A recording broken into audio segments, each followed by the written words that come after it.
Je m'appelle Alexandrie Berclaz, je suis hypnothérapeute depuis 2008. Je suis également sophrologue et praticienne zéro mental. J'ai quelques spécialités, notamment le TDAH, les TSA, TED, tout ce qui est les troubles du comportement infantile et adulte. L'apport de la déshypnose et du zéro mental dans ma pratique m'a fait exploser. En fait, ça a vraiment été une explosion comme une libération des protocoles. Je pense que ça a été vraiment le plus gros changement pour moi. Plus d'épanouissement en fait, plus d'intuition. La déshypnose, ça m'a apporté le fait de pouvoir personnaliser chaque séance à chaque personne. Et ça, c'est puissant. Moi, cette différence dans les accompagnements me fait vivre une liberté que j'ai jamais vécue auparavant et un plaisir décuplé dans ce que je peux faire dans mes accompagnements. Donc j'ai une petite routine que j'aime bien utiliser pour moi et qui est assez impactante, incroyable et qui me réveille, quoi. C'est le tout est faux.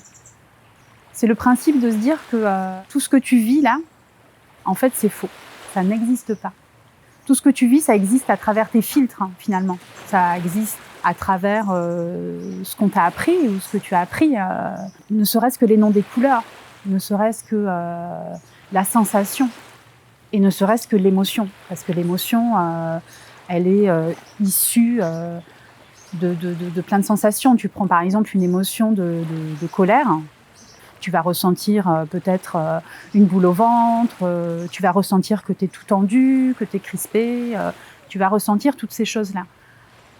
À partir du moment où tu arrives à oublier ces sensations et à te dire qu'en fait, ces sensations, elles n'existent pas.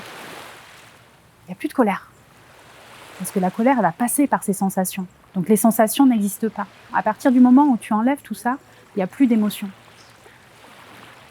Donc, le tout est faux m'aide beaucoup et c'est pas quelque chose que j'utilise pour régler forcément des choses parce que je me rends compte qu'en général tout va bien.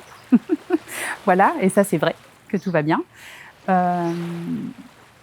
Mais je pense qu'en utilisant le tout est faux, ça me permet de me recentrer en fait sur qu'est-ce qui reste quand tu te dis que tout est faux.